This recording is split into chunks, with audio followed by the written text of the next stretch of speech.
শর্মিলা দিয়ে কান্নার আওয়াজ শুনতে পাচ্ছি, বাঁচাও গো বলে। তো ওই পাশের বাড়ি কাকিমা তো আমাদেরকে ডাকছে, এসো গো শর্মিলাকে মেরে ফেলাইলো বলে আওয়াজ হচ্ছে, মেলো গো আমাকে মাছ দিতে, বাঁচাও গো আমাকে, মেলো গো বাঁচাও গো। আমরা বলছি গো দেখো বকুল মনে হয় মারছে। নিজেরই স্ত্রীকে ধারালো অস্ত্র দিয়ে কোপালো স্বামী। ঘটনাটি ঘটেছে সালাদ থানার আইজনী গ্রামে। ঘটনাস্থলে পুলিশ পৌঁছে পরিস্থিতির নিয়ন্ত্রণে নেয়। বছর 40-এর শর্মিলা কর্মকারকে উদ্ধার করে হাসপাতালে নিয়ে যায় পুলিশ। অভিযুক্ত স্বামী বকুল কর্মকারকে আটক করে থানায় নিয়ে যায় সালাদ থানার পুলিশ। স্থানীয় সূত্রে জানা গেছে মহিলার স্বামী বকুল বহুদিন ধরে মানসিক রোগে ভুগছেন। এমনকি কয়েক বছর আগে তিনি সন্ন্যাসী হবেন বলে বাড়ি থেকে বেরিয়েও গিয়েছিলেন। এরপর মাঝে মধ্যেই বাড়ি থেকে উধাও হয়ে যান, আবার বাড়ি ফিরে আসেন। ওই দম্পতির 2 মেয়ে ও 1 ছেলে রয়েছে। শনিবার দুপুর নাগাদ শর্মিলা চিৎকার শুরু হয়। বারবার বাঁচাও বাঁচাও বলে চিৎকার করতে থাকেন। ঘরে বাইরে মহিলারা স্বামী চিৎকার করে বলছে যে বাড়িতে যে ঢুকবে তাকে কুপিয়ে খুন করে ফেলবে। প্রাণের ভয়ে স্থানীয়রা তার বাড়িতে না গিয়ে পুলিশকে খবর দেয়। পরে পুলিশ ওই মহিলাকে উদ্ধার করে হাসপাতালে নিয়ে যান। শেষমেশ মেডিকেল কলেজ হাসপাতালে রেফার করা হয়। মহিলার অবস্থা আশঙ্কাজনক বলে পুলিশ জানিয়েছে। প্রত্যক্ষদর্শীরা জানিয়েছেন যে মহিলার মাথায় একাধিকবার ধারালো অস্ত্রে কোপ মারা হয়েছে। গোটা ঘর রক্তে ভেসে গেছে। পুলিশ ধারালো অস্ত্রটি বাজেয়াপ্ত করেছে। তবে প্রতিবেশীদের অনুমান দুপুর খাবার নিয়ে স্বামী ও স্ত্রীর মধ্যে ঝামেলা বেঁধেছিল, যে কারণে এই কাণ্ড ঘটে থাকতে পারে। যদি সালাদ থানা পুলিশ জানিয়েছে গোটা ঘটনাটি খতিয়ে দেখা হচ্ছে। মহিলার স্বামী সালাদ থানার পুলিশ আটক করে জিজ্ঞাসাবাদ করার জন্য।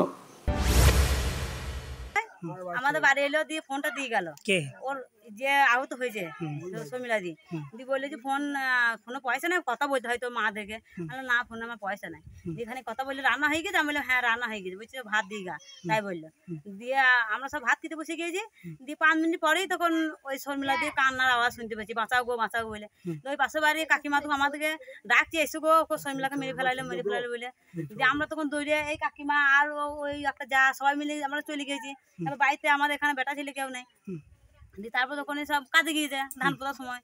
দিয়ে ওখান থেকে জানলা দিয়ে ডাকছি, শর্মিলা দি তারপর শুধু ওর শুধু চিৎকার শুনতে পেয়েছি, বাঁচাও এটাই শুনতে পেয়েছি। দিয়ে আমরা তার মেয়ে ছেলে আর খুলতে পারবো না, সব খিল কপার সব বন্ধ হয়ে আছে, তালা দেওয়া আছে।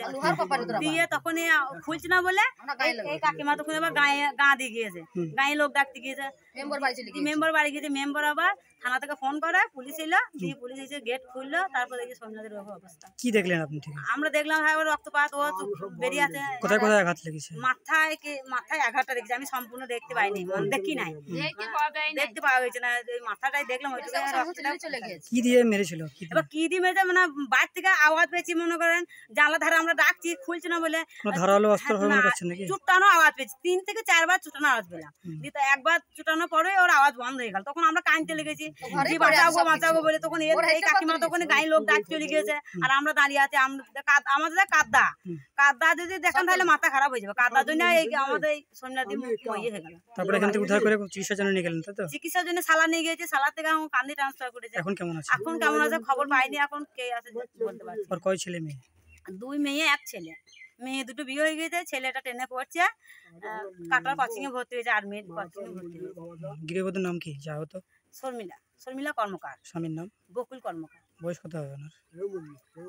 ওই শর্মিলা দির বয়স 38 আর 45 এরকম হবে।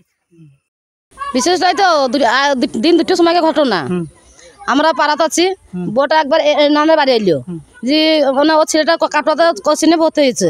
দিয়ে বলি যে ইয়ে মনে নাম্বার আছে, তা বলছে না গো আমাদের ফোনে পয়সা নাই গো।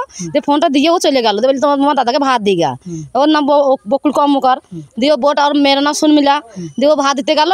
দিয়ে ভাত দিতে যাইয়ে 5 মিনিট পরে দেখছি আওয়াজ হচ্ছে, মেলু গো আমাকে মাছ দিতে, বাঁচাও গো আমাকে, মেলু গো বাঁচাও গো। আমরা বলছি গো দেখো বকুল মনে হয় মারছে।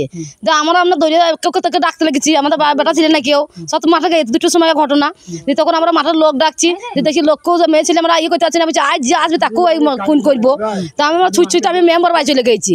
আমি বললাম চলো মেম্বারকে ডাকে, বললাম মুখ তো তুমি ফোন করো মেম্বারের নাম, তুমি পুলিশকে বলছি পুলিশকে লিয়ে আগে, তাই বলছি। আমি বেশ দাঁড়া তো পুলিশকে লিয়ে আসছি। যে আমরা বলে তাড়াতাড়ি ফোন করে দাও। যে আমাদের এখানকার একটা লোক আছে থানাতে, কাকা এই ব্যাপার শর্মিলাকে মাটাকে দিলি মনে হয়, আর আওয়াজ পেছি না। যখন আমরা ডাকছি তখন ও বলছে যে শেষ, তখন ও তাই বলছে এটা আমি বসে আছি খুন করে দিয়ে, তো ডাকে তখন পুলিশ।